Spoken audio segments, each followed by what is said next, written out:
Bonjour, dans cette vidéo, je vais vous présenter un comparatif des formations post-bac en informatique.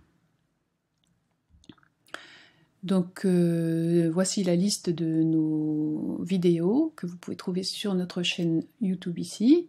Donc la présentation générale, ce comparatif, une vidéo par parcours proposée sur le site DOI de l'IUT Université Lyon 1.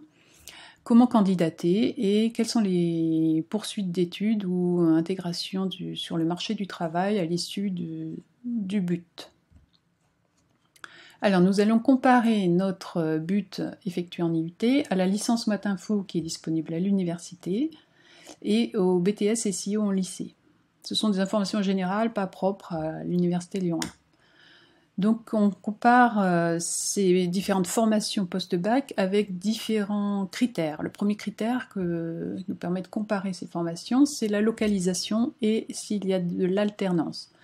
Donc la licence Math Info s'effectue à l'université et il n'y a pas d'alternance à ce jour. Et je crois qu'ils en discutent. Le but informatique se passe aussi à l'université, en IUT. L'IUT est une composante de l'université. Donc l'avantage, c'est que vous bénéficiez de toute l'infrastructure universitaire, les salles de sport, les bibliothèques, le jeudi après-midi où il n'y a pas de cours, pour justement pouvoir faire du sport. Et puis l'alternance est possible en deuxième année du but et très fréquente en troisième année du but.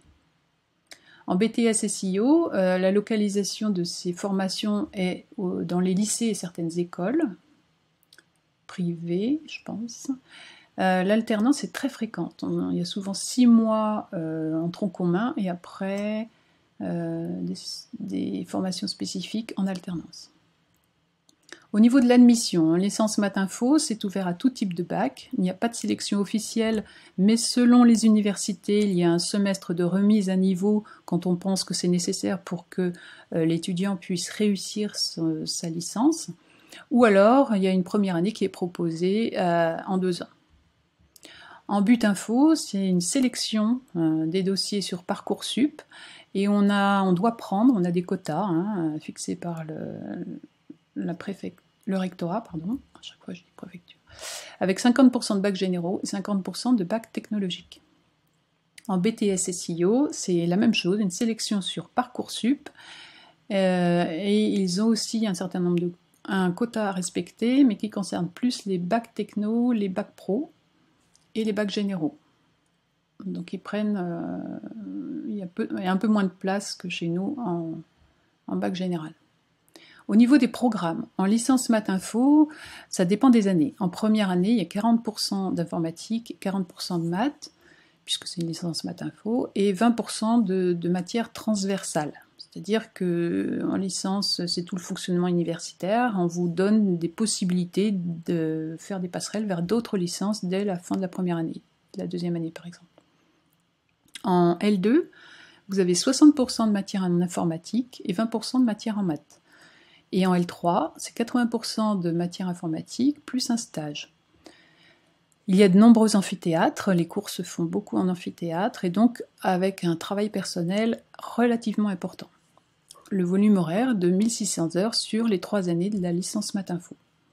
En but informatique, vous avez d'une façon générale sur l'ensemble du but 60% de matière informatique et 40% d'autres matières. Donc on appelle ça des matières complémentaires qui visent à aider le diplômé à s'intégrer facilement dans l'entreprise. Donc on lui apprend à communiquer, on lui apprend à tout ce qui est gestion et organisation de l'entreprise, le droit, des maths, donc 15% de maths, et de l'anglais.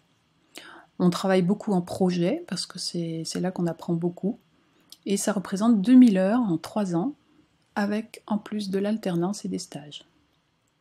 Et en BTS SEO, c'est 1600 heures sur 2 années. L'accent est mis sur la professionnalisation pour être opérationnel à l'issue des 2 années du BTS. Il y a beaucoup de pratiques et beaucoup de fonctionnement en projet. Au niveau de validation du diplôme, donc en licence Math Info, vous avez un diplôme qui est obtenu par à la fois des partiels en fin de module et en fin de semestre et des contrôles continus. qui est en part croissante dans la formation. C'est une validation par semestre, et après 3 ans, on obtient un diplôme de licence générale qui n'est pas à vocation professionnelle. On ne peut pas travailler avec une licence, il faut en général poursuivre en master ou en école. Avec le BUT informatique, vous avez un diplôme qui est obtenu par contrôle continu, c'est-à-dire qu'il y a plusieurs contrôles qui sont effectués par matière. C'est une validation à l'année, on ne pratique plus la validation par semestre, comme c'était le cas avec le DUT. Et après 3 ans, l'étudiant possède un bachelor universitaire de technologie, donc un diplôme qui est un diplôme de licence professionnelle. Donc il peut conduire soit au marché du travail, soit à de la poursuite d'études. Le BTS SEO, c'est un diplôme obtenu par un examen final national, comme le baccalauréat, c'est-à-dire il y a un seul examen qui est défini par l'académie, et 30% de contrôle continu. Après 2 ans, on a un diplôme de brevet de technicien supérieur. Au niveau des poursuites d'études, donc après la L3, je vous l'ai dit, on ne peut pas rentrer sur le marché du travail, ou très exceptionnellement, par ses compétences personnelles. Donc en général, le flux des étudiants va en master ou en école d'ingénieur. Alors il y a des passerelles possibles, à l'université rien n'est figé, donc on a construit des passerelles, par exemple, après une L1 réussie, on peut intégrer un BUT, la 2e année du BUT informatique. Après un L2, validé ou pas, on peut éventuellement basculer en BUT 3. Le BUT informatique, donc les objectifs que le ministère nous souhaite obtenir à l'issue de la 3e année du BUT, c'est d'avoir 50% d'insertion professionnelle et 50% de poursuite d'études. Donc les poursuites d'études, ça s'effectue en école d'ingénieur, ou en licence générale, ou en master 1, selon le niveau de l'étudiant. La sortie en BUT 2 n'est pas une poursuite d'études, mais ça s'appelle une réorientation. On va en parler plus tard. Au niveau du BTS SEO, d'après l'historique, parce que les BTS n'ont pas eu cette réforme contrairement au BUT informatique, donc il y a 40% d'insertion professionnelle, 40% qui vont en licence professionnelle et 20% qui vont soit en licence générale, L3, licence maths info, ou en école d'ingénieur. Voilà, pour en savoir plus, nos différents liens et toutes nos vidéos se trouvent sur notre chaîne ici. Merci de votre attention.